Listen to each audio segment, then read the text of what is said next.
Hello, everyone. Yeah, Hello, everyone. We are today. We are having our one of new programs that I think will help to understand the scene in the Middle East, and we are also discussing and following the developments. And as we know, the whole world is changing today, and there are, seismic developments, radical changes from globalization to the rise of China and Russia, global economic crisis, and corona pandemic that affects everybody globally, but also our region, the Middle East. What's called Middle East is also very, very much at the center of these developments. Plus, we have, Arab Spring, or what's called Arab Spring, or Thawrat al-Arabiya, and we have noticed the second round of, قبل, about 10 years ago, but we also seen maybe a lighter dosage of these protests and, also still a struggle from Algeria to Lebanon to Sudan and some in Iraq also. There are, many developments that is caused also different dynamics in the Middle East, especially some proxy wars that we should mention, plus international attention to the region, from gas to trade and to energy and strategic alignments, etc. And along with other problems like unemployment, that is brain drain that we see, young people or many educated people seeking their fortunes outside, and many other developments going on in the region, and we see these developments affecting everybody. So brain drain, poverty, and politics also is kind of limiting our abilities also to solve different problems. And as Orsam, we are following, as Orsam Center for Middle Eastern Studies, following these developments in the region. We are area-based, area-focused think tank that is following the Middle East solely, but mostly the Arab world. And we are starting a new series of these more known figures to make a bridge between these valuable figures and experience to get to the both Turkish audience and Turkish public, as well as to the international community. So we are very honored to have His Excellency Fouad Siniora. He's the former Prime Minister of Lebanon, and we are very honored to have him with us. His Excellency, welcome to the program. And you don't need to. I mean, you all know him, and he doesn't need the introduction. He has a very good experience, and as we know, Lebanon is at the heart of these developments, from Eastern Mediterranean discussion to the problems and the crisis in Syria and in all the region. Lebanon, despite its size, is very critical in all these calculations, and he is also, both as thinking. He values to also not only politics, but he values the academic and intellectual communication between the different aisles, and we are happy to have him. And Your Excellency, the floor is yours, and we welcome him once again. thank you, Ahmed. Thank you, my dear friend. Thank you. Dear friends, good afternoon. Thank you for inviting me to speak at the Orsan Center for Middle Eastern Studies on the changing situation of the Middle East region and the prospects of cooperation and peace. Today, the world at large that is witnessing the devastating consequences of the COVID-19 pandemic, which has caused the greatest economic, political, and social damage to humankind since World War II is still suffering from a serious phenomenon known as the trust deficit disorder. People feel troubled and insecure. At present, trust is at a breaking point. Trust in national and international institutions, trust among states, and trust in the rule-based global order. Moreover, within countries, people are losing faith in political establishments, polarization is on the rise, and populism is on the march. International resolutions are ignored, and cooperation among countries is still more uncertain as ever. As challenges are growing outward, many people are turning inward, and multilateralism is under fire at a time when what the world needs the most is a commitment to rule-based order. Dear friends, 10 years have passed since the outbreak of the so-called Arab Spring that transformed into a stormy winter time in some Arab countries, seriously undermining the stability, the economy, as well as the long-term prosperity of several Arab countries, namely Syria, Iraq, Yemen, Lebanon, Libya, and Sudan, were particularly affected. In the last decade, these countries witnessed major events and dangerous setbacks that eroded the power of the state and the rule of law, thus furthering the deterioration of their political, social, and economic situations.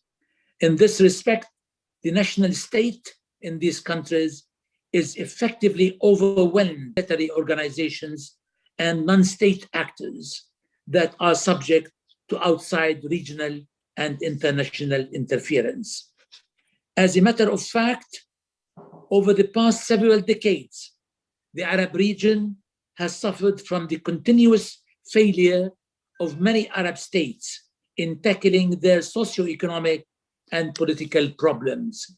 Moreover, some Arab states have failed miserably in managing and regulating their brotherly and friendly relations within the Arab region. These tragedies are unfolding in the midst of a growing Arab failure to play any vital role in determining the fate of the Arab region. Those troubling and serious imbalances in the region have encouraged both regional and global powers to use some Arab countries as a battlefield rather than a medium of cooperation. This led to giving some of the regional powers, including and especially Iran and Israel, a growing role in furthering the destabilization of the region, either by direct aggression or by instigating internal conflicts, dissensions, and seditions in the countries of the region.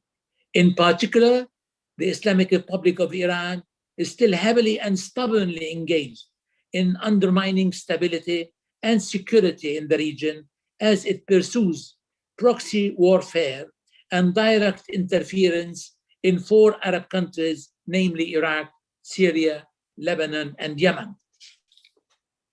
On the other hand, Turkey and the Arab world are bound by mutual interests, as well as common cultural and historic roots that span centuries.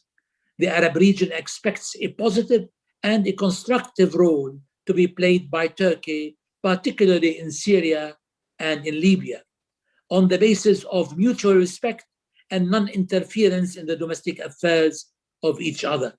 We are encouraged by recent developments emanating from the recent talks between Turkey and Egypt.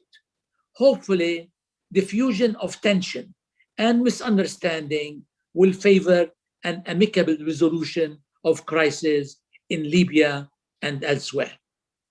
Dear friends, the Palestinian conflict remains the oldest unresolved crisis in modern history and the most relevant in the Arab and the Islamic world. The recent realignment of UAE, Bahrain, and Sudan in striking the Abraham Accord with Israel will not have a positive impact on the prospects of a long-term and sustainable peace in the Middle East, as long as the main issues in this 8 decades problem are not resolved. Dear friends, today, several countries of the Arab region face alarming prospects of intractable conflict. The international community seems to have forgotten the Syrian people who rightfully fought to live in dignity and who paid dearly the cost of their uprising with blood, hunger, resentment, massive physical destruction, and impoverishment. Millions of Syrians, almost half of the Syrian population, have been displaced internally or forced to flee in desperation to neighboring countries. Security Council Resolution 2254 reaffirmed its strong commitment to the sovereignty, independence, unity, and territorial integrity of the Syrian Arab Republic and called for an inclusive and Syrian-led political process that meets the legitimate aspirations of the Syrian people.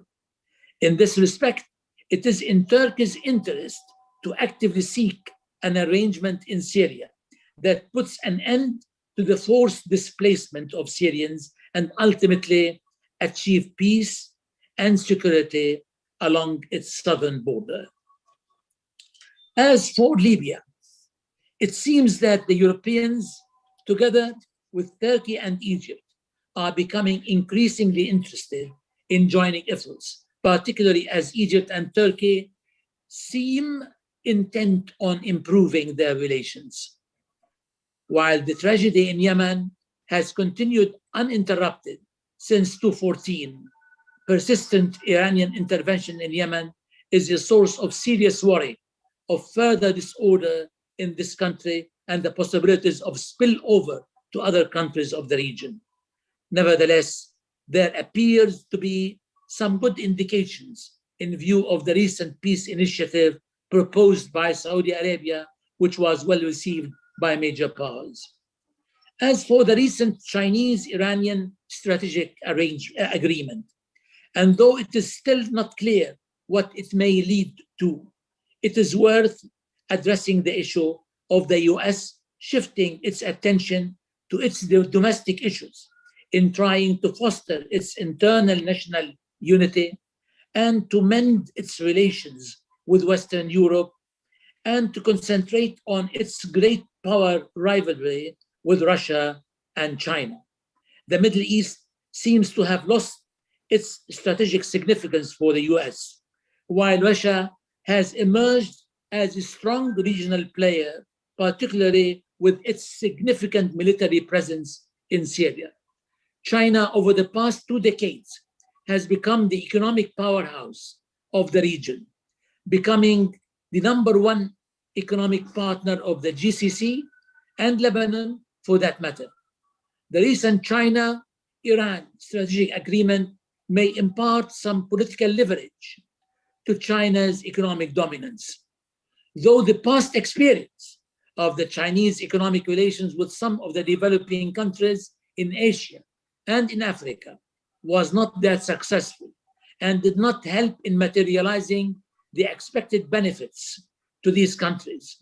I tend to think that China, as it is cultivating good working relations with all the parties concerned in the region, including Israel, Iran, and Russia, it may play a mediational role and may be well positioned to help with the reconstructive efforts. Dear friends, encouraged by some signs regarding the recent reconciliation among the Gulf countries and the relative containment of the radical Islamic movements, I believe that the fragile and weakened nations of the Middle East should do their best to stay clear of the great power politics of the great power rivalry. In fact, the uncertainty of the superpower confrontation should encourage the local players of the region to minimize the regional tensions through active diplomacy and frank discussions of internal and regional security issues, and to cultivate their long-term common economic interests. Dear friends, these conflicts are a clear and present danger to peace in the region and beyond. Previous experiences teach us that wars don't always happen when both sides of the conflict want to go to war. Sometimes war forces itself on both sides of the conflict due to certain uncontrollable mistakes or unforeseen events. This is exactly why it is so difficult or almost impossible to predict the advent of war in this part of the world, or when will peace prevail. Peace and stability will prevail when real, sincere, and serious efforts are made towards achieving fair and just solutions that take into consideration the common interest of these countries and the common interest of their people. I know that the younger generations in the Arab world are tired of tensions, fear, and wars. They demand real and effective solutions to the mounting problems they are suffering from, so that they may live in peace and dignity under the rule of law. Dear friends, economic factors have always been a reason for waging wars, but also for building peace with neighbors based on common interests. It is estimated that by the year 2030, the population of the Arab world will probably reach about 600 million, the majority of whom are young and eager to develop their countries that are rich in natural resources as well as in human capital. Dear friends, in my opinion, the only way to establish strategic and sustainable security and stability in the Middle East is through strengthening the forces and elements of peace. This is only possible by marching ahead with great resolve towards reinforcing justice and full respect of the international resolutions. It's imperative that adopting inclusive policies in these countries will promote peace, stability, and they will support growth and progress. In this respect, I tend to believe that Turkey can play a very important and constructive role in contributing towards the prevalence of peace and stability in several countries of the region, particularly in Syria and Libya. Achieving this strategic and sustainable stability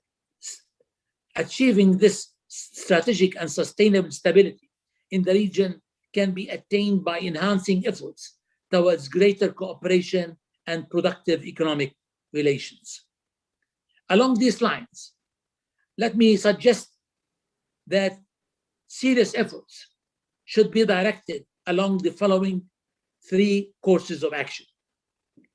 One, endorsing a two-state solution for the Palestinian conflict will respond to the needs of the Palestinians to have a sovereign and viable state, and the needs of the Israelis for peace and security. Unless an effective plan guarantees the creation of a sovereign Palestinian state is reached, the empty promises given to Palestinians would result in a false hope that would only aggravate their frustration. Two, I believe that the Arab world has to make its position clear and firm in terms of standing up to Iran's interventionist policy in Iraq, Syria, Lebanon, and Yemen, as well as to the continuing threats of its proxies in the region.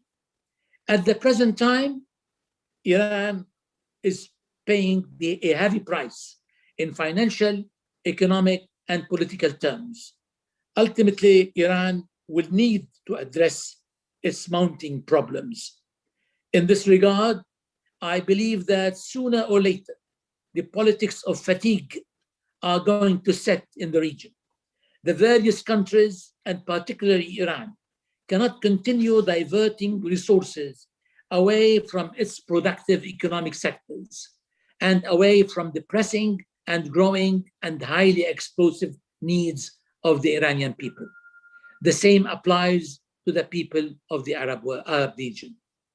As the Arabs should clearly be standing up to the threats of Iran and its intervention in the region, the Arab world should simultaneously and sincerely extend a hand towards Iran in response to every genuine positive gesture and friendly position expressed by Iran. Three, the empowerment of Arab moderates and secular forces in the region, which in return would call on the religious authorities to work on creating inclusive, conscious societies that believe in diversity, respect for others, and in peace.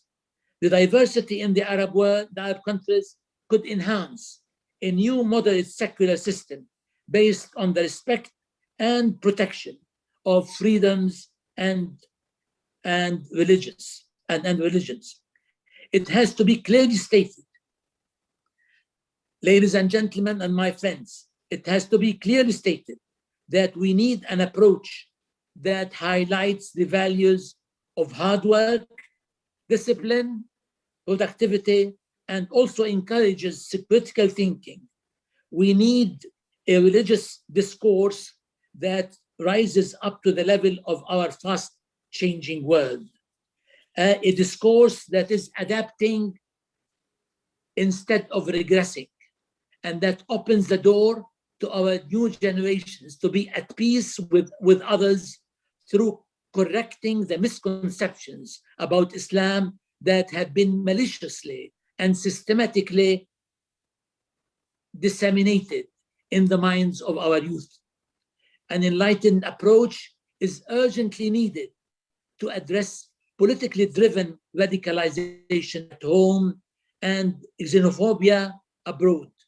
In brief, we do not want to scare the world, but we also don't want to be scared of it.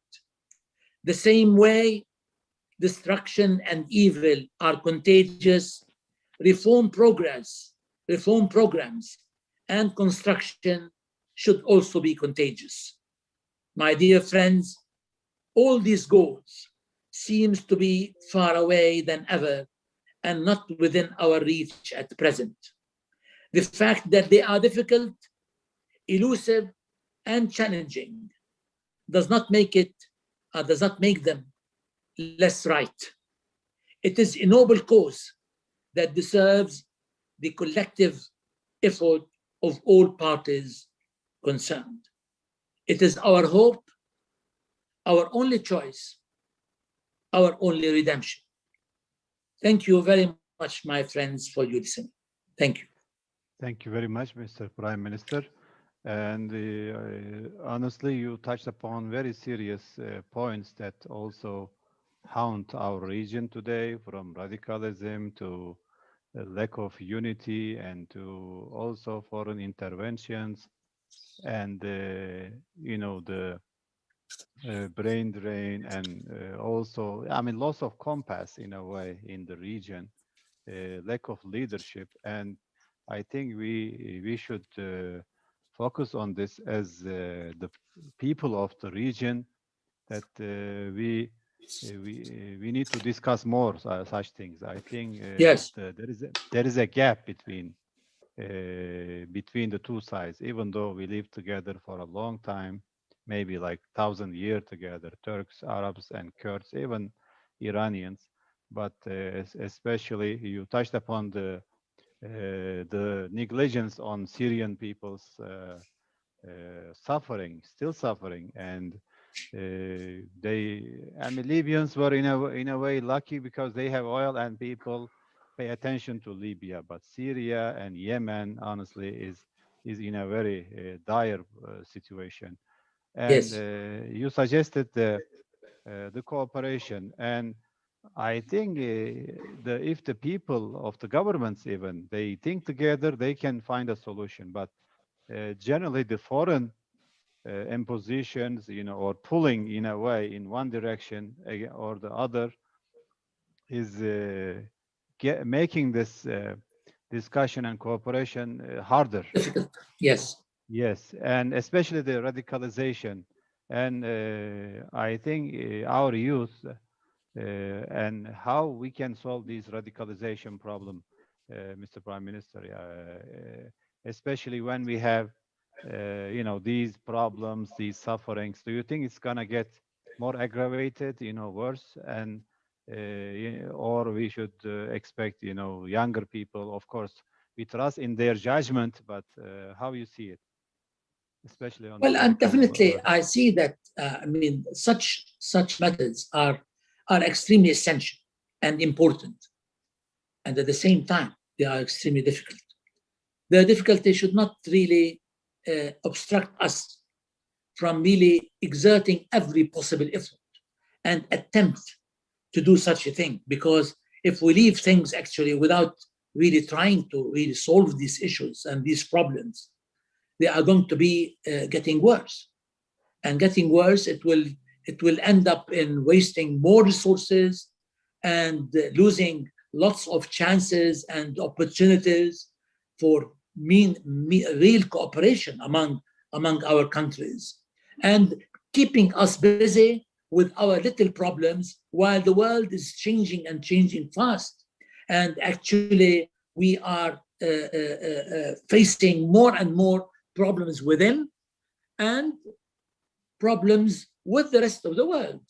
So these are, I think, major challenges that we have to really look thoroughly into them and try to find out ways and means how to really address them.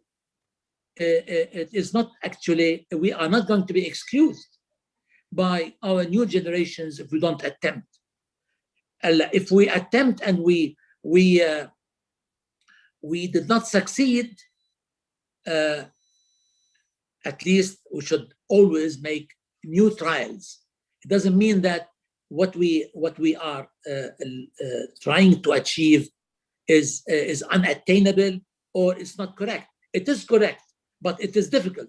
But the more we leave it without really trying to really solve it, it will become even more difficult. So this is the challenge, and this is the thing that we have to really start looking out of the box, start looking how to really find solutions, start to accept the idea that we are different, but we have so many things in common. Let's try to see how we can make the common areas wider and larger, and the things that we disagree upon among each other about them. Fine, let's set them aside. We are not going to, you see, I mean, even if we read in the verses of Quran, that God created us different, and we are not going to really be exactly similar to each other. We can become really more cooperative and can solve our problems, and based on mutual respect. That's the most important thing. We should not really get used to the idea that we should try to change our partners. They are not going to change. Time will only change. Time will change them. It's not by mere intervention we can change. This is something that we have to really accept. Life has taught us so many lessons. Experience has taught us many lessons. And at the same time, our religion that we share together, Kaman, taught us many things that God and on Doomsday will tell us how we became different. Yes. He has said so many verses about this matter. That's what I really wanted to emphasize, and this is what we think that those who are in position to make a change, they should attempt to do, and never to lose hope in achieving this. Yes, Your Excellency, as the Quran also orders. You know, when there is a conflict, we are all humans. We can make mistakes, and they say if two brothers or two communities, you know, that are brothers and sisters fight, we should correct or we should Exactly. resolve their problem. And today we don't see any mechanism in the Middle East or in the Muslim world to help these, except some قبائل يعني أو عرف القبائلي أو عشائري. But Yes. this is Yes. a small scale. Why not we do it, you know, larger scale? Yes. I mean, this is something that you see. We have created certain mediums, certain organizations that are supposed to really bring, let's say, the countries of the Middle East, the countries in the Islamic world together and try to cooperate together. But they have never really done their job. To the contrary, they left things to really to deteriorate. I think the most important matter that really need to be looked at in this regard is the role that can be played by Turkey in this respect and by Iran. And I think Iran has some sort of, what do you call it, يعني, a way of talking freely and openly with the Iranians to find out where they are leading the world, where they are going, in what way actually they think that they can change the Arab world. There is no way actually that the Arab world will accept the idea that Iran will put its hand on Iraq and in Syria. They are doing it at the same time now at the present time. But this can't continue. Instead of building this relationship on the basis of intervention and actually interfering in the domestic affairs of these countries, and at the same time creating more seditions within the Islamic world. This doesn't help at all. It is time actually, because now actually the Iranians are thinking that they are going to have this nuclear issue and what it really means. Let me tell you something. Pakistan has a nuclear bomb, isn't it? Yes. In what way this really helped much? Let's try to evaluate. Huh? In what way this has helped actually in changing the life Korea might of have the also, Pakistani. Prime Minister, maybe North Korea and North Korea. What has happened? How actually this has helped in bringing one more loaf of bread at the table of every Pakistani or every Iranian? In what way actually this can really help in building better relations of Iran within let's say the Islamic world, or between its relations with Iraq? You see, even what's happening nowadays in Iraq, in which Iran now has the major influence. Yes. You see, they are now realizing that this is untenable.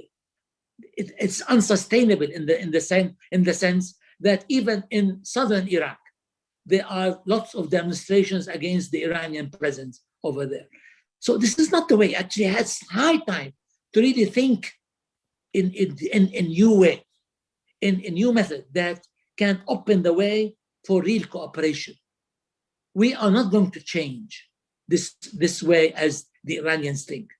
And it is not by enforcing a new way of relationship with certain groups within the Arab world that will change. It is not going to change this way. They are not going to really change the let's say the distribution of the different sects of Islam in the region. They are not going to do so, and they will not do it.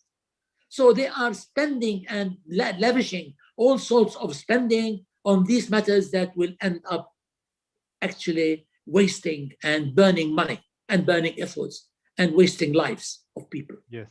Unfortunately, Mr. Prime Minister, yeah, and when after the nuclear deal, Obama released, you know, about $100 billion for Iran's money, but they wasted with fighting in Syria and in Yemen and in others. And Iranian people did not benefit from it. Secondly, also, Yes, we need to, reduce the tension. I was trying to tell the Iranians, also met, several oppositions. I said Iran is a big country. You should worry about. I mean, you should consider the worries of the Gulf countries about the intervention in the north and in the south, and also with the size. They are more worried that with organizing the Shias and militias, etc. These are not secret. So I tried to told them.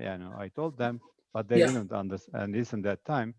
It is not your interest that you are pushing them toward Israel or toward America. Exactly. I mean, this is. I mean, if their objective is to really reduce the influence of Israel, this is doing the contrary. If their Yeah. objective is to really reduce the influence of the superpowers in the region, they are ending up with the contrary. So, I mean, if their objective is to really improve the living standards of their people, it's ending up with impoverishing their people. This is what's happening. Yes, unfortunately, this is very counterproductive, and Israel is one of the maybe the most comfortable time they are living. All the Arab world is kind of destroyed or kind of busy with their own problems and weakened and no leadership, etc. And they are very relaxed, and that I think Trump administration used that advantage to push for more Israeli benefits from these mess in the region. You think so? Or Yeah, and I think it's high time for, let's say, I would say, if frankly, I would say that Turkey should really uh, make a very serious attempt to really start a new policy in the region. First of all, mending its relations with the rest of the Arab world. Second, trying to really through mediation with the Iranians, talking sense to them in order to to really create a new attitude towards things. This is something that will lead nowhere. To the contrary, it will end up in destroying each other. Nothing more. Nor the Arabs can make the Iranians Arabs, nor the Iranians can make the Arabs Iranians. So this is, I mean, you have to really agree to it. And it is very important that we see how we can cooperate together, how we can do this thing instead of wasting our resources in the way. And at the same time, we are going to face more and more pressures that will be exercised by the superpower. And they are looking for battlefields. For these battlefields, they want to really exercise their new weapons and their efforts and influences. And we will be actually the fuel for that. Nothing more. Nothing more. yes, And they will yes, end up actually after destroying the region, they will lend us money to exercise their colonialism, the 21st century type of colonialism. This is what's going to end up. yes. I suggest, I I hope suggest, they understand. yeah, I suggest that this is an attempt that should be made by let's say, by President Erdogan. And I have great admiration for his leadership, for his piety, for his good intentions. And I think he has to make this attempt. And I think he will be coronating his leadership with this work if he can really achieve something. I think he's trying, but still there is a big gap that he needs Definitely, there is a need. This is, you needs see, achieve. There is more. I mean, a lot to do. I mean, there is. Yes. failure Go ahead. failure in any in certain attempts is something that would be considered that the trials before success. So this is something we have to keep this in mind. Yes, yes. And there are several questions from the viewers, and Yes, please. one about corona pandemic as also you think about the future and how this corona pandemic affect, of course, maybe cooperation, or will it bring more conflict to the region, and how it's gonna shape, if you see any kind of shaping effect for corona pandemic. Well, actually, this is going to change the economy of the world and so Mhm. many actually behaviors. It has to really be seen the influences in education, in travel, in tourism, in many industries. The types of services are going to change. So this is something that we are only seeing the tip of the iceberg of this. No? يعني actually, So you see this let me as a tell you, major factor. I mean, not a temporary. definitely a major factor. يعني my friend, had it not been for this let's say pandemic now that is now about 18 months يعني since we started to see its effects. Now we can see more of certain types of inventions. This zooming actually became very valuable in this respect. Mm. Office Yes. work has changed considerably. Many corporations now even are using this new systems of let's say communication, which is going to really affect us a great deal. So it is with this thing in mind, we have to work hard in order to thinking يعني with great vision about how we should react, how should we deal, and in what way we can adapt our economies to benefit from this. These matters, you say, have to really influence us in order to really the type of education has to change. And there is no replacement for going to school. There is no replacement of going to universities, because you see even yani, the students, whether they are pupils or students at the university, education is not only by reading a book. Actually, communicating with people and sitting with them and talking with them is 50% of education. So So these the young matters. generation will miss that point, that Yes, aspect. yes, yes. So Do these you these are also, things. These are yes, things do you also, sir? we have to think. Oh, yes. Yes, do you also expect the gap between the rich in the world, I mean, and the poor will increase, or will little bit tone down because of corona? هلا the gap between the haves and the have-not has widened all over the world, Yes. and these are matters that need to be really discussed and thought of how to really reduce that gap without affecting productivity, without affecting, let's say, incentives and ways how to create growth. But this thing would need actually to create more education to our students in order to adapt them to these new technologies. So this is a real challenge to all regarding the widening gap, and this has to be bridged in one way or another. يعني countries among in the world, probably the gap has been reduced among countries, but within countries, no, the gap has not been reduced, and this should be really addressed quickly in order not to create more frustration within and more conflict within countries. Yes, Dr. Watiq Sadoun from Iraq, and he's an expert in the center, asking how you read the future conditions of Lebanon. How you see it politically, economically, and security-wise?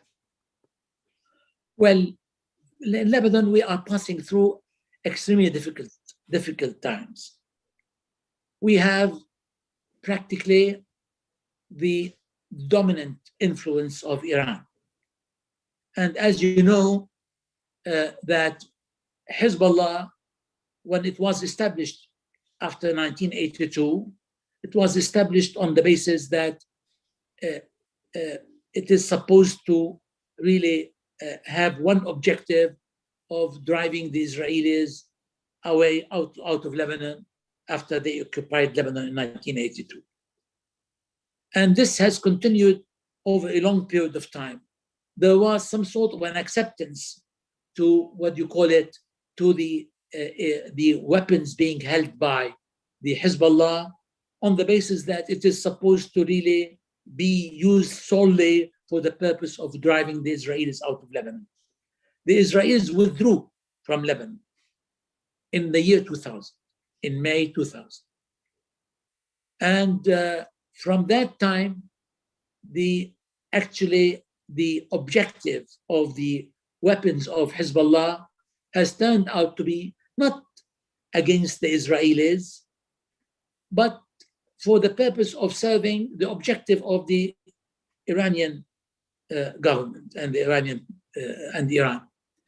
And in spite of the fact the Lebanese really wanted to have some sort of a clear and honest discussion how to really make some sort of a strategic agreement regarding the weapons and how ultimately the weapons will have to be in the hands of the state and not in the hands of the political groups and mainly Hezbollah.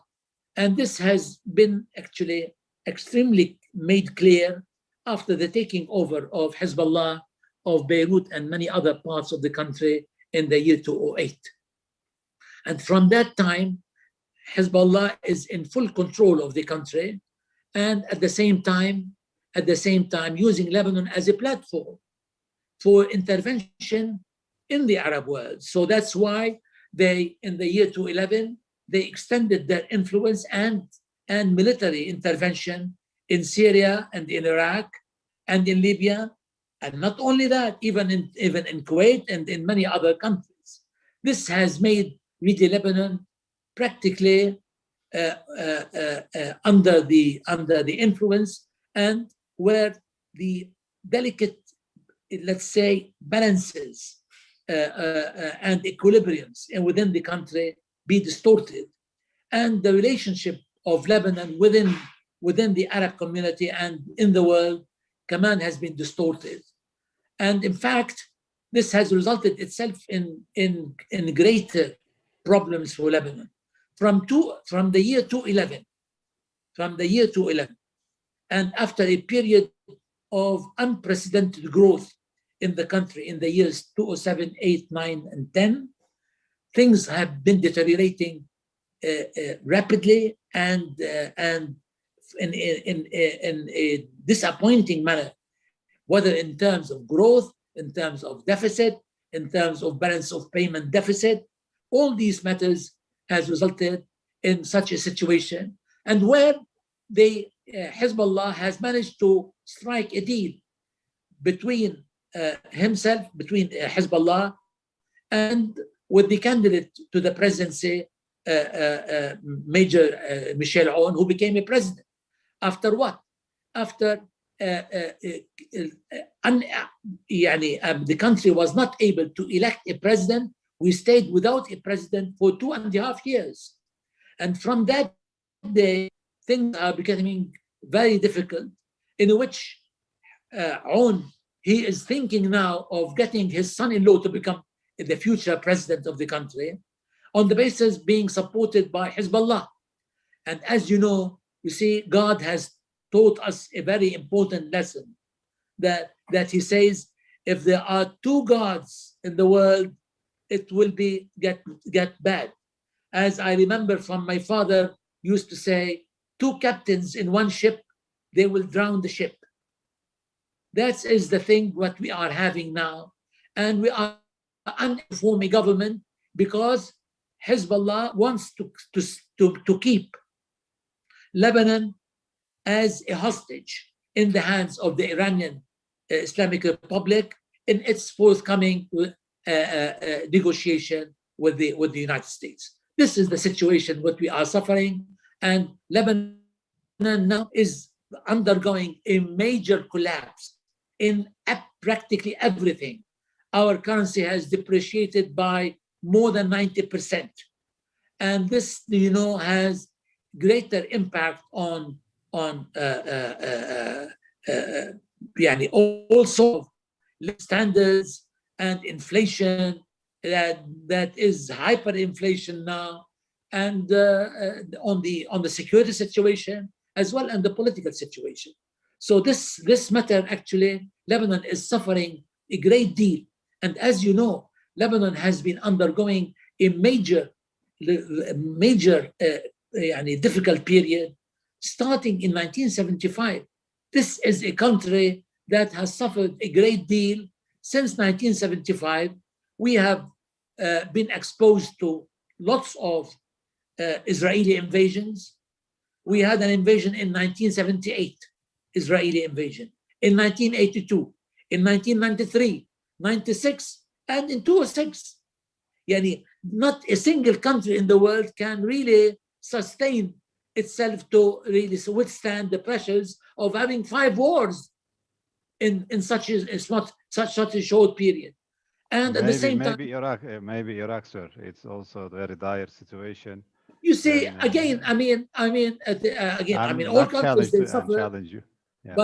But you see, in a country like Lebanon that depends its economy and its people on the types of services that they provide. They don't have oil.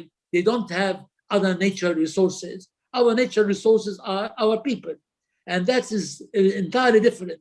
This is, in instability is against our type of economy. Our type of economy dependent on stability rather than instability.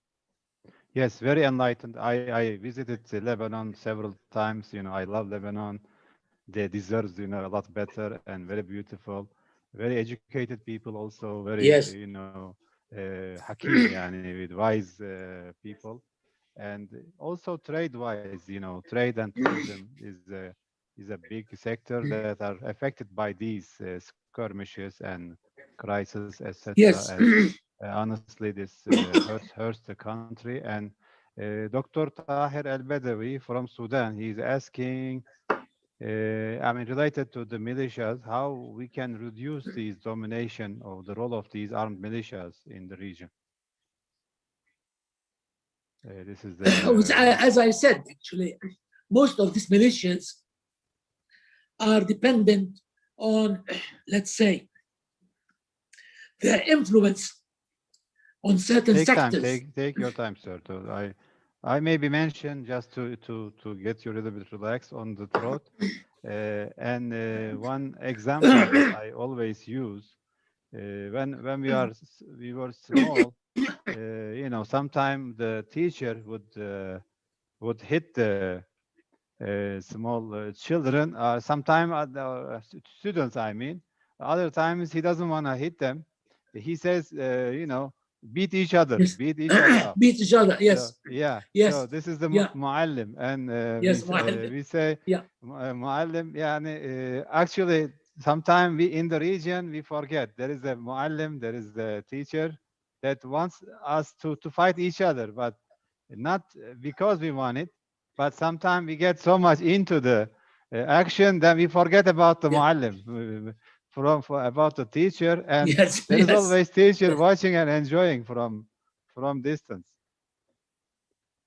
Yes. Yeah, you see, this is the way how to really divide and rule, as they say, isn't it? They divide. That's what is really happening. This reminds me actually of one important little story in Arabic history, when Ziyad ibn Abi was sent by the Umayyad Caliph to Kufa, and he stood there and he threatened the people of Kufa by saying, والله لأجعلن لكل واحد منكم شغلا في بدنه. I would like to, I'm going to busy each one of you in himself. And so that he wouldn't really think of doing anything else, because he is really afraid of being hit by the ruler there. Anyhow, what I want to say in this regard is that these militias are being supported either by certain sectorial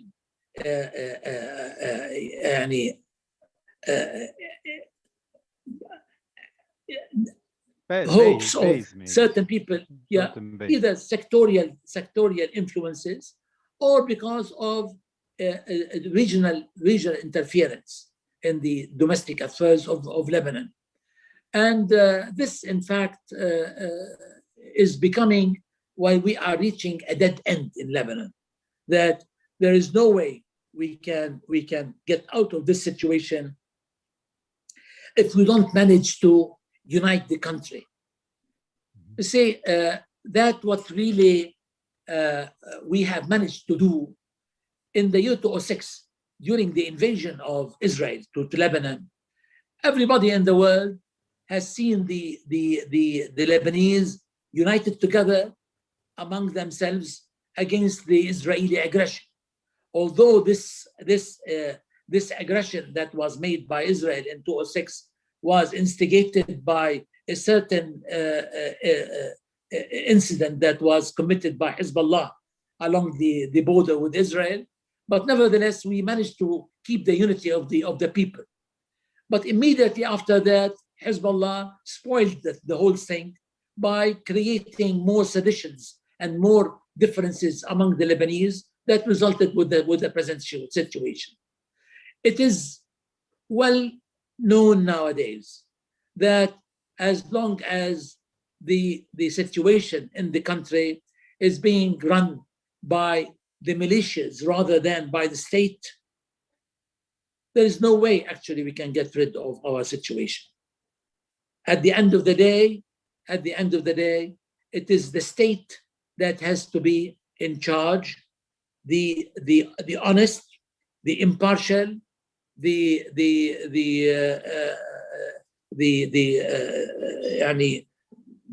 state that takes care of all its people without any differentiation. I think this is the way how to deal with the situation. People are getting more and more convinced of this. Nevertheless, Hezbollah is not, and he is pushing every effort in order to keep the country displaced in such a manner. That's why we believe that the situation now is unable to produce a government. The government that is not similar to the types of governments that were formed in the past, which at the end of the day did not allow the what you call it, the forces of democracy to take its role. As you know, in democratic, in parliamentary democracies, at the end of the day, it is a democracy that prevails in the way that there is the government and the opposition, and it works in a sense that to set things in the right course. But when we have started to adopt the system of what you call it, the coalition governments, in which all the people in the parliament are represented in the government, then the forces of democracy are not taking action at all. They are not, because they cover each other, and at the same time they make deals and really exchange benefits together. It ends up at the expense of the state and at the expense of the people.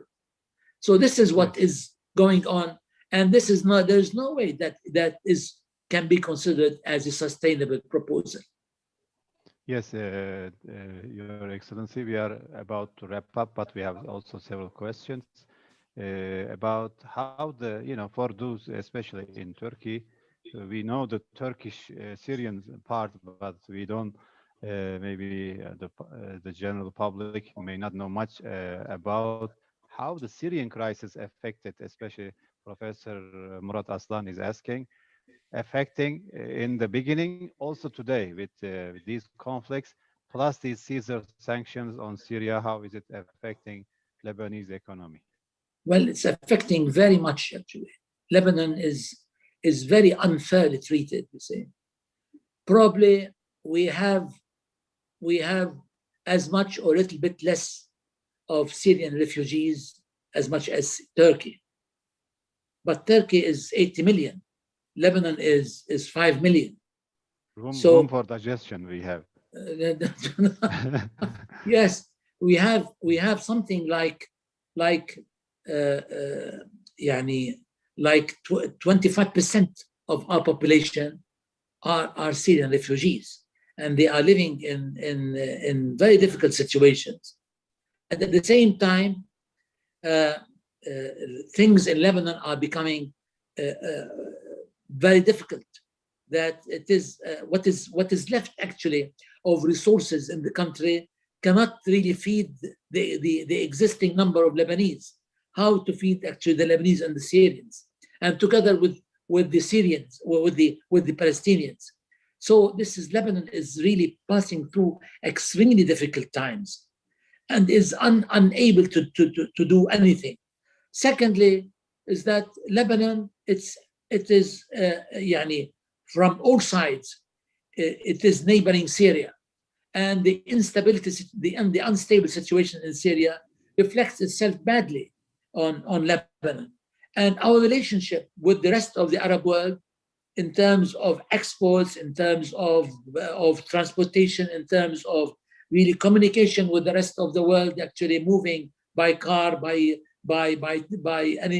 any means, it has to go through Syria.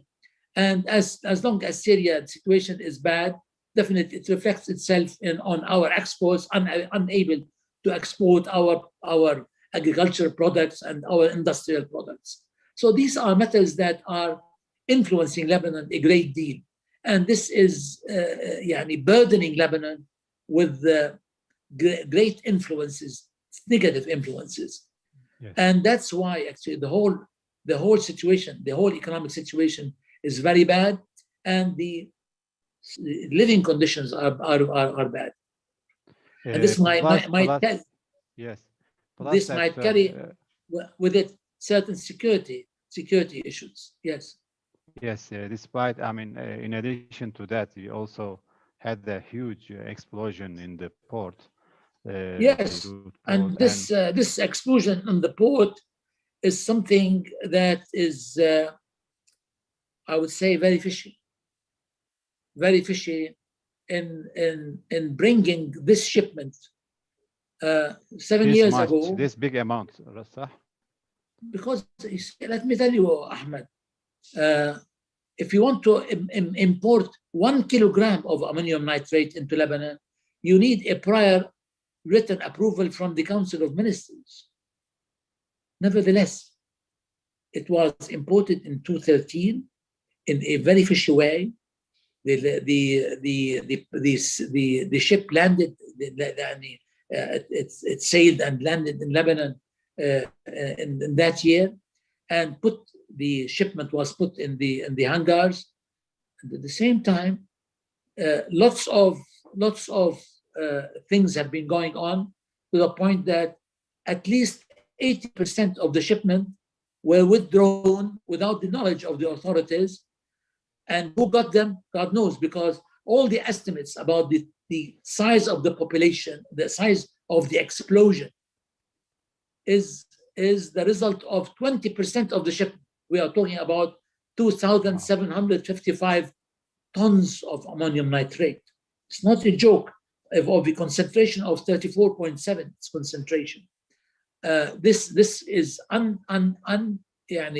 unexplained in terms how they were taken, by whom, this tells that the parties that were behind this are not only merchants. These are either yes. countries, states, as well as military or militias. Yeah, So, and do this you is expect, how sir, do you expect a kind of a clear investigation who was responsible and who did and why he did it, uh, even let me negligence? tell you, the second day of the explosion on the 5th of August, uh, myself and two of my colleagues, the former prime minister, they asked for an international investigation, a fact-finding mission by the United Nations in Yes. order to because all what really released to us, and by immediately, I mean, we know that I was a prime minister, and I know that if one wants to import 1 kilogram of ammonium nitrate, he had to go through the Council of Ministers. So the minute that we realized that there was 2,755 tons of ammonium nitrate, then immediately our conclusion that there is behind it certain groups. And this is why it requires an investigation. Now, 8 months have passed, and we are unable to find out who was behind it. Who was behind it? That's why I believe we are not going to reach anywhere unless that what you call an international investigation is really mandated. Yes, sir. French President Macron visited Lebanon 2 times after the explosion. But Yes. what role the French, any contribution to the well-being of Lebanon? Well, President Macron Dr. has, Toyiba yes, Demirci asking. Yes. yeah, has President Macron has visited Lebanon twice, and he met with representatives of all the major parties in Lebanon. And in fact, in the first visit, he went immediately to the place of the explosion, and he met with the people, with young men and women, and he listened to them, and he came with a conclusion that they really want a different type of government, a government that is manned by, let's say, certain knowledgeable persons and well respected and independent and non-partisan, so that can really start dealing with the issues, with the problems, particularly with the need actually to carry on the necessary reforms in administration, in economy, in finance, in the various things that has to do with running the government and having proper governance within the government. So that's why he came with the conclusion, and he discussed it with the people and the representatives of the various parties in his second visit. And he suggested to them that the most important thing is to have a new group headed by a prime minister that should form a government of people who are technocratic, but I mean, successful in their fields. You see, we don't want to get people who are not successful. We have to get people who are knowledgeable and successful. So that's what he proposed. And at that day, all of them, they supported his idea. But again, I mean, two things have happened.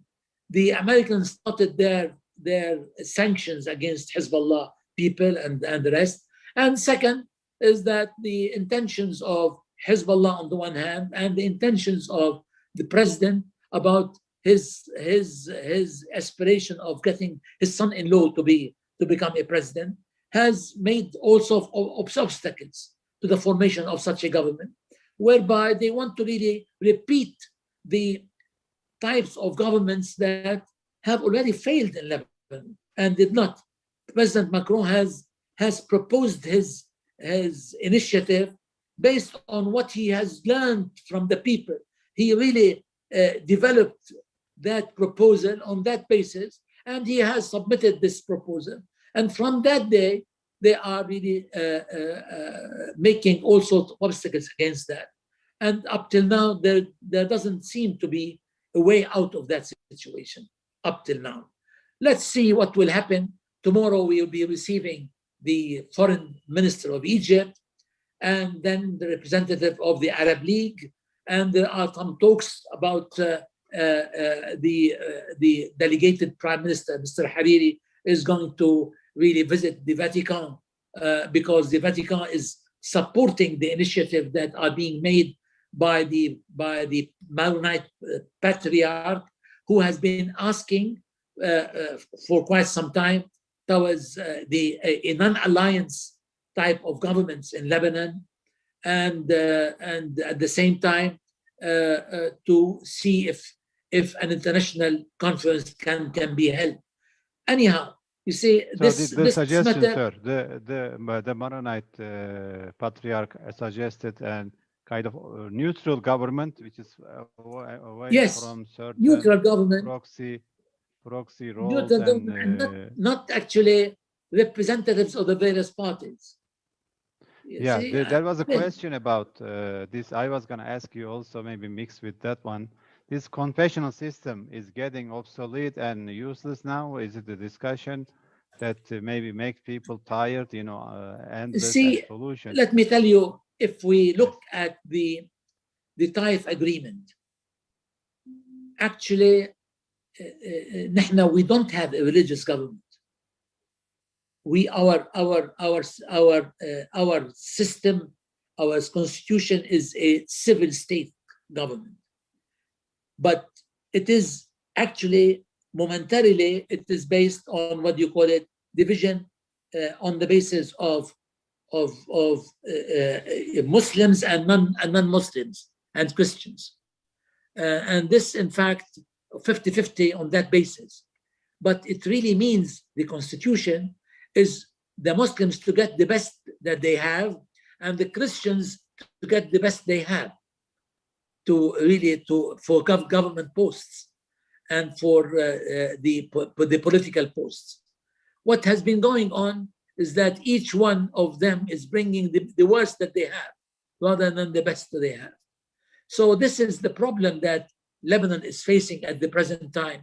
What is important, it is not the mistake of the constitution or the system by itself. It is the way implementation is taking place is wrong.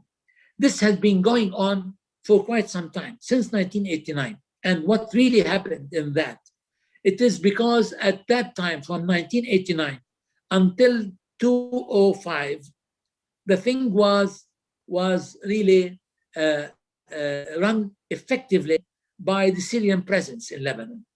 And the Syrians, they implemented a system in which, let's say, the best example, the best description can be given to it is what do they call it in French? Pyromane pompier, which in fact it is like engaging a fireman to put off the fire, and he himself makes sure not to extinguish it completely, but to extinguish it in a certain manner so that he keeps the fire still on. Whenever he wants and it interests him and it's in his benefit, he can ignite it once more. So this has been going on for some time, where the Syrians, they were playing one against the other. And in fact, after 2005, the role that was played by the Syrian regime, now it's being played by the Iranians through Hezbollah. This is the problem that we are having.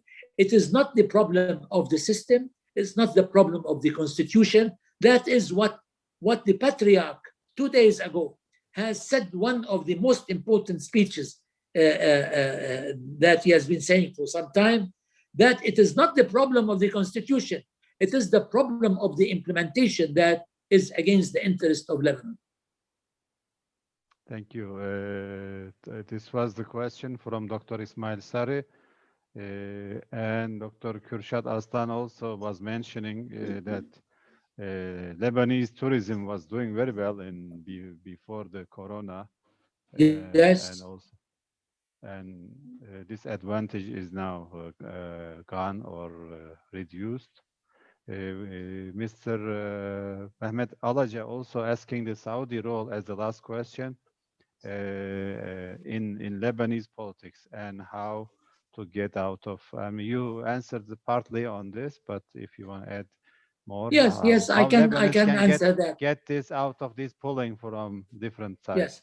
You see, Yes. let me tell you, Saudi Arabia and the Gulf countries, they have been really extending support to Lebanon throughout in all the problems that we passed through and we experienced. They stood to our support. That what really happened in 2006, to give you an example, when Saudi Arabia and the rest of the Gulf countries, they supported Lebanon to overcome the damages of the war. It was extensive damages that Lebanon experienced. The thing is that Saudi Arabia and the Gulf countries and all the friends of Lebanon, they have been insisting on the Lebanese government that you should really carry on a process of reform. And let me tell you something in here. I have experienced this when I was a minister of finance, and I experienced it when I was a prime minister, in which I came out with lots of programs of reform into the country. I managed to have some pass through, but the rest, there were lots of objection and obstacles were planted in the way so that we were not able to carry on the necessary reforms for our economy, for our administration, for our budgets, and for our, let's say, financial situation. So that is, in fact, all the Arab countries are asking the Lebanese, and in fact, there are lots of populist politicians in the country. They don't dare to face the people and tell the truth. You see, this is what it makes the difference between politicians and statesmen. Both of them they do politics. This is their business, politics. But the difference between a statesman and the politician, a politician goes to the people, try to convince them of something. If he doesn't really find the listening ear, he will do what do they want. A statesman, he goes to the people asking them or trying to convince them to do something. Probably they are not listening it or they are not agreement. He tries to find all ways and means, this way, that way, in any other means, in order to really carry the necessary change. So that's what we have been really experiencing bad politicians throughout the past period. And this is where we stand up now. The problem with Saudi Arabia is saying that we are ready to support Lebanon, but you have to execute and try to implement your reform programs. But at the same time, how do you want us to help you when every day, your people are not only, Hezbollah and the rest of, let's say, parties who are influenced by the Syrian regime are using Lebanon as a platform to fight and to attack Saudi Arabia and other countries of the region. And not only in terms of really writing articles, they are sending actually groups, terrorist groups actually into where? Into Yemen and fighting Yemen and in Syria and in Iraq and in Kuwait. It's not only one thing that is what really makes the Saudis saying that you should really try to have a government that represents the people who can execute the reforms, and we are ready to support you. But as long as you are not really doing the reform, and as long as you are continuing your destructive policies and destructive, let's say, behavior of Hezbollah groups in Syria and in Iraq and in Yemen, how can we help you? Lebanon, at the end of the day, it has to, as Aristotle once said, know thyself. Lebanon has to know itself, what it can, what it cannot, and how it can, let's say, manage its affairs in a manner that is helpful to Lebanon and to the Lebanese in the diaspora. The Lebanese in the diaspora, they are actually, we have a great number of Lebanese working in the Arab countries. How can we All the way continue to Latin initially America. having, Yes, you have a lot of yes, in Latin strong America, diaspora. in the States, we have, my friend, we have 2 times our population in Lebanon, in Brazil alone. In Wow. Brazil alone. How can we do that, and while we are fighting the world with this? This is unhelpful, particularly that Hezbollah is using Lebanon as a platform Yes. to export terrorists from Lebanon to operate in several countries. This is the problem that we are passing. Yes, Mr. Prime Minister. Also, I mean, why Lebanese people are successful outside and not given the same chance in inside? Then, yes, Yeah. that's an important thing. You see, Yes. that's in fact the thing is that when they are settled in Lebanon by certain considerations, factional, sectorial, and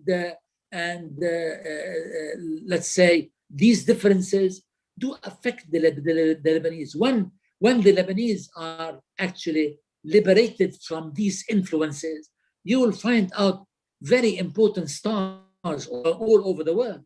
Many Lebanese are quite successful. Yeah. When we In listen to Fairuz, we don't worry if yes, she I is mean, in Christian every aspect. It's not only or in, I mean, stars, Muslim I or mean, not only stars, I mean, in artists, no, stars in business, in politics, in art, in medicine. I mean, the Lebanese in the diaspora are quite successful. So, يعني, sometimes people do say the Lebanese are fingers, not a hand. They are fingers, not a hand. Huh? Well, this might be partly true. Okay, but I noticed that the situation similar.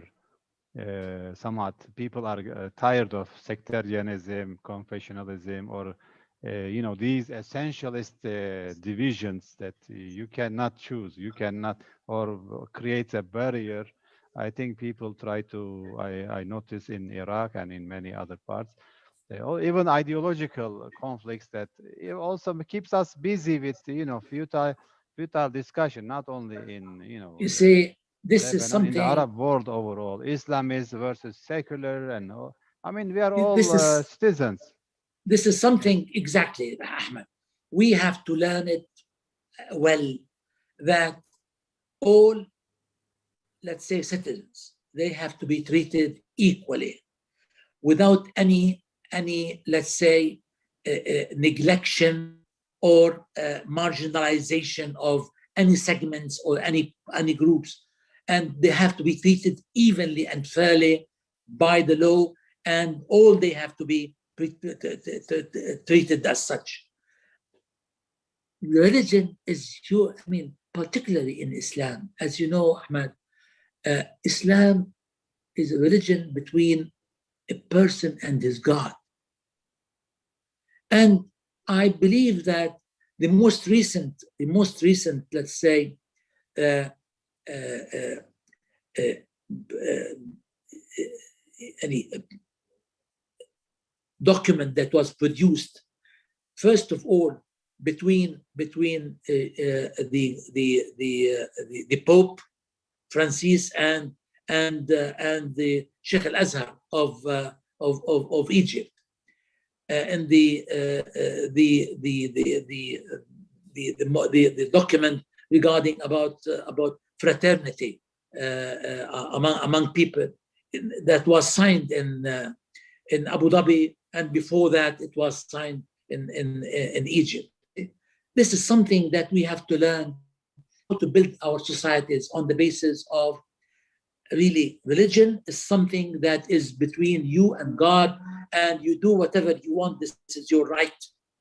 But on other matters, you are to be treated fairly and equally by the law of by the rule of law and law and order. These are the things that we have to get back to realize, and that's why I said in my last course of action that I tried to really press that it is very important to look into these matters so that we build our societies on the basis of really bringing national unity among the components. The Pope John Paul II in 1997, when he came to Lebanon, he sent his quite important message to the Lebanese that you are not a nation, you are a message to the world. And he meant by this a message of respecting diversity. So again, I mean, as far as we Muslims, he said that God said to us that that God created you differently. You are different, and you will know how God is going to treat you on doomsday. That's something else. But ourselves, we are different. We have to respect each other and respect the diversity. Respect us that I am different than you. We have to respect me. That's the thing. Otherwise, this is an endless process. If we don't really try to build this and really be firm in our commitment to this concept, we cannot really improve our societies and improve our future for our new generations. Yes, yes. Honestly, I mean, this is the hikmah or the wisdom we need, and we have it in our tradition. We lived with the Christians and Muslims for a long time during the Umayyad time and Abbasid and the Ottomans. We lived together. We managed to bring together Muslims, Jews, and Christians. Yes. Now we are like struggling to live among us. I mean, this is like a joke. In Andalusia, they really developed a term that is important about the living together. It's called convivencia. Mm-hmm. It was really formed that term, convivencia, the living together. We have it. Yeah.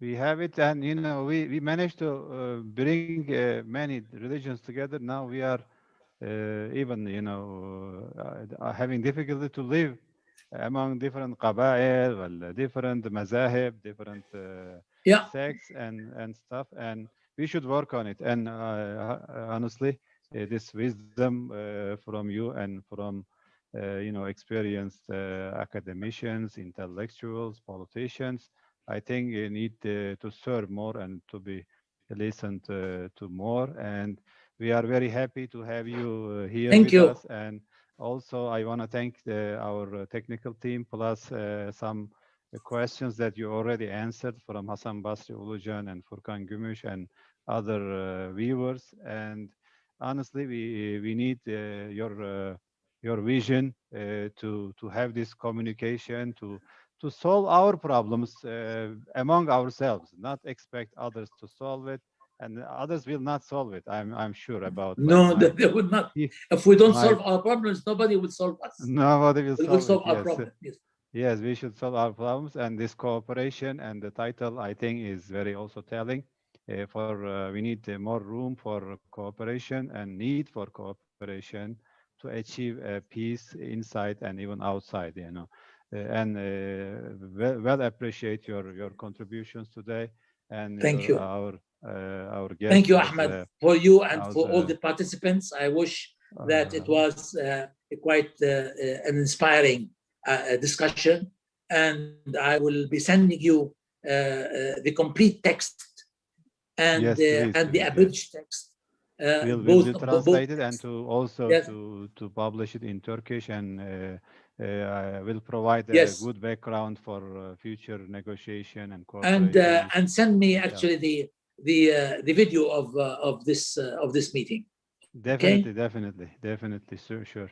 Thank you very much. Thank you, I really appreciate my best regards to everybody. And if you can convey my regards to the President Erdogan, that would be great. Thank you very much. Definitely. Have a nice day, sir, and thanks for Same the to you audience and to also. everybody. Mhm.